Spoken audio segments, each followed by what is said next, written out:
ప్రధాని మోదీ ప్రభుత్వం మహాత్మా గాంధీ జాతీయ గ్రామీణ ఉపాధి హామీ చట్టం 2005ను రద్దు చేసి జీరాంజీ 2025 పేరుతో 197 బిల్లును తీసుకురావడాన్ని తీవ్రంగా ఖండిస్తున్నట్లు, ఈ ప్రతిపాదనను విరమించుకోవాలని, పని హక్కుపై బీజేపీ ప్రభుత్వం చేస్తున్న దాడిని ప్రతి వ్యక్తి ఖండించాలని డీసీసీ అధ్యక్షుడు గుడిపాటి నర్సయ్య, పీసీసీ ప్రధాన కార్యదర్శి చక్లం రాజేశ్వరరావు అన్నారు.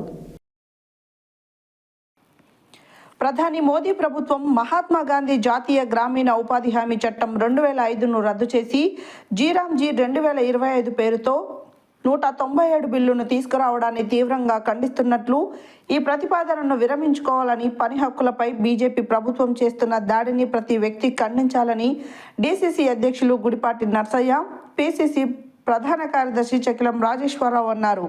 శనివారం జిల్లా కాంగ్రెస్ కార్యాలయంలో జరిగిన విలేకరుల సమావేశంలో ఆయన మాట్లాడుతూ, జాతీయ స్వతంత్ర పోరాటంలో అహింసా మార్గంలో పోరాటం చేసి సత్యాగ్రహమే ఆయుధంగా బ్రిటిష్ పాలనపై పోరాటం చేసిన జాతిపిత మహాత్మా గాంధీ పేరును ఉపాధి హామీ పథకం నుండి తొలగించి విజీ రామ్జీ అనే కొత్త పేరు పెట్టడమే కాకుండా పథకం యొక్క ముఖ్య ఉద్దేశం దెబ్బతీసే విధంగా చేస్తూ బీజేపీ ప్రభుత్వం కుట్రలకు పాల్పడుతుందని ఆయన అన్నారు. కార్పొరేట్ సంస్థలకు మేలు చేసే విధంగా, గ్రామీణ కూలీలు పట్టణాలకు వలసపోయే విధంగా కేంద్ర పథకంలో మార్పులు చేసిందని ఆయన పేర్కొన్నారు. ముఖ్యమంత్రి రేవంత్ రెడ్డి ఆదేశాల మేరకు, పీసీసీ ఆదేశాల మేరకు జనవరి 20 నుంచి మోడీ ప్రభుత్వం యొక్క కుట్రలకు వ్యతిరేకంగా సూర్యాపేట జిల్లాలో పెద్ద ఎత్తున కాంగ్రెస్ పార్టీ ఆధ్వర్యంలో ధర్నా కార్యక్రమాలు నిర్వహిస్తామని ఆయన పేర్కొన్నారు.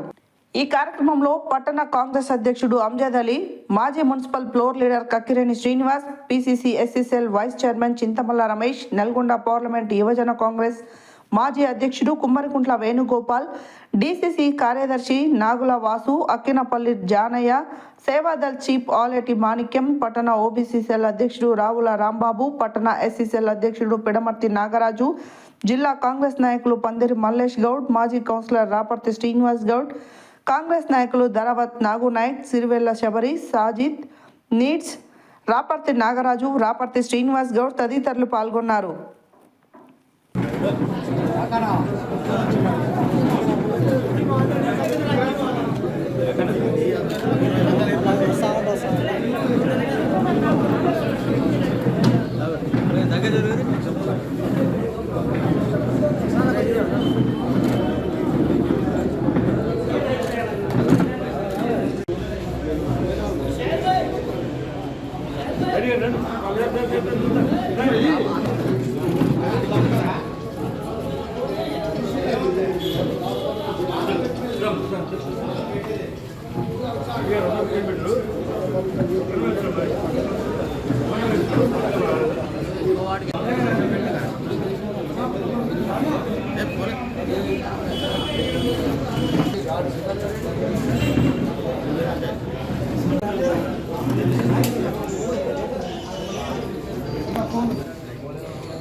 ఆ కమిటీ ఏదైతే తీర్మానాలు ఇచ్చిందో, కమిటీ నిర్ణయాలు చేసిందో, ఆ నిర్ణయాల ప్రకారంగానే ఈ దేశంలో ప్రతి పేదవాడికి, గ్రామీణ ప్రాంతంలో ఉన్న ప్రతి పేదవాడికి 100 రోజుల పని కల్పించాలి అనే ఒక చట్టాన్ని, దాన్నే మహాత్మా గాంధీ జాతీయ గ్రామీణ ఉపాధి హామీ పథకం, తెలుగులో MGNREGS ఇంగ్లీష్లో, ఆ పథకాన్ని తీసుకొచ్చి కోట్లాది మంది ప్రజల 140 కోట్ల ప్రజలుంటే ఈ దేశంలో దాదాపుగా మొత్తం అందరికి కూడా ఎవరు పని అడిగితే వాళ్ళకు పనిచ్చి పేద కూలను ఆదుకోవాలని ఒక చట్టాన్ని తీసుకురావడం జరిగింది.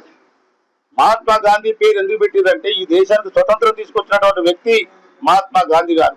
అసలు గాంధీనే ఇవాళ పేరు తీసేసి, గాంధీని గాడ్సే రూపంలో చంపేసి, కనీసం వారి పేరును కూడా మహాత్మా అనే పేరు వచ్చిందంటే, బ్రిటిష్ వాళ్ళు కూడా, ప్రపంచ దేశాలు, సామ్రాజ్యవాదులు కూడా మహాత్మా గాంధీ గారి మీద లాఠీ ఎత్తనటువంటి పరిస్థితి మహాత్మా గాంధీకి అంత చరిత్ర ఉన్నది. ఇంత పెద్ద దేశంలో స్వతంత్రం తీసుకొచ్చి అట్లాంటి వ్యక్తిని కనీసం చంపిందే కాకుండా భారతీయ జనతా పార్టీ, RSS ఉగ్రవాదులు మళ్ళీ ఈ పథకం ఏదైతే ఉందో మహాత్మా గాంధీ పేరుతో ఉండొద్దని చెప్పి ఆ పథకాన్ని నిర్వీర్యం చేసే కుట్ర చేస్తున్నది. అందుకని మేము ఒకటే డిమాండ్ చేస్తున్నాం. మొన్న జరిగిన PCC విస్తృత స్థాయి మీటింగ్ లో ఒక తీర్మానం చేయడం జరిగింది. దేశం మొత్తం మీద కూడా జనవరి 10 నుంచి దేశం మొత్తం కూడా ఆందోళన చేయాలి. అంతకుముందు ఈ బీజేపీ ప్రభుత్వం నల్ల చట్టాలు తీసుకొచ్చి రైతాంగాన్ని ఏ రకంగా నిర్వీర్యం చేసిందో, నల్ల రైతు వ్యతిరేక చట్టాలు తీసుకొచ్చిందో, ఆ చట్టాలకు వ్యతిరేకంగా పంజాబ్ నుంచి మొదలైన ఉద్యమం ఇక్కడ కేరళ దాకా, తమిళనాడు దాకా వ్యాపిస్తే కేంద్ర ప్రభుత్వం వెంటనే ఆ నల్ల చట్టాలను రద్దు చేసుకోవడం జరిగింది. అదే మాదిరిగా ఈ మహాత్మా గాంధీ జాతీయ గ్రామీణ ఉపాధి హామీ పథకంలో రద్దు చేసే ప్రయత్నం చేస్తుంది. పేద కూలీలను పొట్టగొట్టే ప్రయత్నం చేస్తుంది. కార్పొరేట్ శక్తులకు, అదాని అంబానీలకు కూలీలుగా మళ్ళీ వలసలు పోవడం కోసం ప్రయత్నం చేస్తుంది. ఏదైతే ఇక్కడ కూలి దొరకకపోతే హైదరాబాద్ కో మహానగరాలకు పోయి ఒక కంపెనీల, ప్రైవేట్ కంపెనీల చేతిలో వాళ్ళు ఇచ్చే వేతనంతో బతికే పరిస్థితి వస్తుంది. వలసలు ఎక్కువ చేస్తుంది. ప్రధానంగా ఈ భారతీయ జనతా పార్టీ యొక్క ఉద్దేశం గ్రామీణ వ్యవస్థలో కూలి దొరకకుండా చేస్తే వాళ్ళందరూ పట్టణ ప్రాంతాలకు పోయి పెద్ద పెద్ద కార్పొరేట్ శక్తుల కంపెనీలో పనిచేయాలనే ఉద్దేశంతోనే ఈ భారతీయ జనతా పార్టీ ఇట్లాంటి కార్యక్రమాలు చేపడుతుంది. అందుకనే ఆ అదాని అంబానీలకు ఈ దేశాన్ని ఊడిగం చేసే ప్రయత్నం చేస్తుంది భారతీయ జనతా పార్టీ. కాబట్టి ఆ విధానానికి వ్యతిరేకంగా పోరాటం చేయాలని చెప్పి కాంగ్రెస్ పార్టీ నిర్ణయించుకుంది. దీనికి ప్రజలందరూ కూడా, సూర్యాపేట జిల్లా ప్రజలందరూ కూడా అనేక కార్యక్రమాలలో పాల్గొని ఈ చట్టానికి వ్యతిరేకంగా ఉద్యమించి పేద ప్రజలను కాపాడుకోవాల్సిన బాధ్యత మనందరి మీద ఉంది. అందుకనే మేము ఒక్కటే కోరుతున్న ప్రజలందరినీ కూడా, మీరు రేపు గౌరవ ముఖ్యమంత్రి గారు, గౌరవ పిసిసి అధ్యక్షులు మహేష్ కుమార్ గౌడ్ గారు వీళ్ళందరూ ఆదేశాలు ఇవ్వడం జరిగింది. అక్కడ సిడబ్ల్యూసిలో ముఖ్యమంత్రి, గౌరవ ముఖ్యమంత్రి గారు అక్కడ విన్నవించి సంక్రాంతి పండుగ ఉన్నది కాబట్టి సంక్రాంతి తర్వాత 20వ తారీఖు నుంచి ప్రజా ఉద్యమాలు చేయాలని మాకు షెడ్యూల్ ఇవ్వడం జరిగింది. ఆ షెడ్యూల్లో భాగంగానే ఇవాళ మొట్టమొదటిసారిగా పత్రికా ప్రకటన రిలీజ్ చేయాలి. ఇది ఈ మెసేజ్ గ్రామాలలో పోవాలి, గ్రామ సభలలో తీర్మానాలు చేయాలి, అనేక ఉద్యమాలు చేయాలి, నిరసన దీక్షలు చేయాలి, నిరాహార దీక్షలు చేయాలి, ధర్నాలు చేయాలి, రాస్తారోకోలు చేయాలని ఒక కార్యక్రమాన్ని మాకు ఇవ్వడం జరిగింది.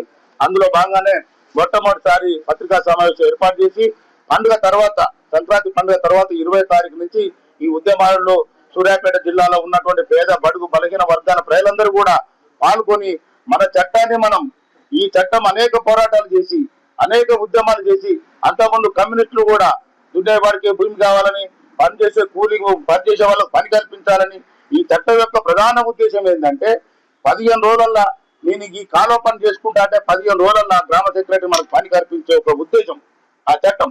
ఆ చట్టాన్ని దుర్వినియోగం చేసి ఎత్తేసే కార్యక్రమం చేస్తుంది. ఇంకోటి ఏంటంటే యూపీఏ గవర్నమెంట్ లో ఈ చట్టం యొక్క ఉద్దేశము 100కు 100% ఈ ఎన్ఆర్ఈఎస్, ఈ ఉపాధి హామీ కూలి సెంట్రల్ గవర్నమెంట్ డబ్బులు ఇస్తుంది.